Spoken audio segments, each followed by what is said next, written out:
ரொம்ப ஒரு ஜூனியர்னு சொல்லலாம். ஜூனியர் டிவிஷன்ல இருக்கக்கூடிய ஒரு ஜூனியர் டிவிஷன் தான் மென்ஷன் பண்ணியிருக்கு. இப்படி ஒரு ஜட்ஜி இப்படி ஒரு கம்ப்ளைண்ட் கொண்டு வந்துட்டாங்க. இது சுப்ரீம் கோர்ட் வரை போயிட்டாங்க ஃபைட் பண்றதுக்காக, லீகல் பேட்டில் பண்றதுக்காக அப்படின்ட்டு வரும்போது நம்ம இன்னைக்கு உட்காந்து நம்ம பேசுறோம் சார். இன்னைக்கு ஒரு அறிக்கை கேட்கறாங்க, அதுக்கப்புறம் இந்த ப்ராப்ளத்தை சால்வ் பண்ணிடுவாங்க. ஆனா ஃபர்தரா இவங்க இன்னொரு 30 வருஷம் இந்த துறையிலேயே பயணிக்கணும் அப்படிங்கும் போது இவங்களுக்கு பலவிதமான ப்ரமோஷன்ஸ் இருக்கு. இவங்க அடுத்தடுத்த கட்டத்துக்கு போக வேண்டிய இதெல்லாம் இருக்கு. அதெல்லாம் சிக்கல் இல்லாம நடந்துருங்களா சார்?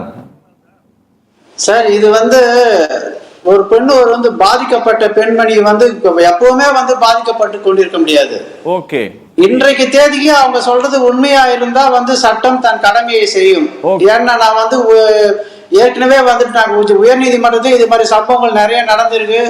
அது மாதிரி சம்பவங்களுக்கு காரணமான மாவட்ட நீதிபதிகளோ இல்ல உயர் நீதிமன்ற நீதிபதிகளோ எந்த அளவுக்கு இப்ப உயர் நீதிமன்றத்தால நடவடிக்கை எடுக்கப்பட்டு அவங்களோட கரியரே எந்த அளவுக்கு ஸ்பாயில் ஆச்சுன்றதெல்லாம் நிறைய இருக்கு. அதெல்லாம் நம்ம பொதுவெளியில நம்ம பேச முடியாது. ஏன்னா ஒரு குடும்ப நிலத்தின் முதன்மை நீதிபதி ஒரு வழக்காடி பெண்மணி கிட்ட தவறா நடக்க முயற்சி செய்தார் என்ற ஒரு புகார் வந்த போது அவர் உயர் நீதிமன்றத்தோட நீதிபதியாக போக வேண்டிய சீனியாரிட்டி லிஸ்ட்ல இருந்தவரையா அவருக்கு தராத அவரை டிமோட் பண்ணி அப்புறம் அவர் பேர்ல ஃபர்தரா ஆக்ஷன்லாம் எடுத்ததான் சமீபத்துல தான் நடந்தது. 2 வருஷத்துக்குள்ளதான். இது ஒண்ணும் இது கிடையாது.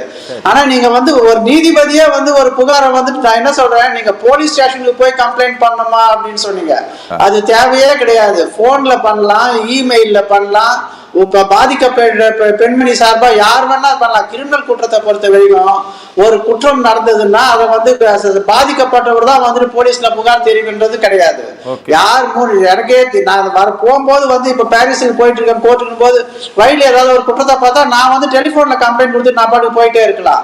அதனால யார் வேணா புகார் தரலாம். அந்த பெண்மணி தர வேண்டியதில்லை. பெண்மணியோட அம்மா தந்திருக்கலாம், பெண்மையோட நண்பர், அந்த நீதிபதியோட நண்பர் தந்திருக்கலாம், இல்ல வழக்கறிஞர்கள் கொடுத்திருக்கலாம். இவங்க யாரையாவது அப்ரோச் பண்ணி இவங்களால முடியல, அவங்க வகிக்கின்ற பொறுப்பு அதை தட்டி அவங்களுக்கு தடுக்குது அப்படின்னு சொன்னா நண்பர்களோட இதை பண்ணிக்கலாம்.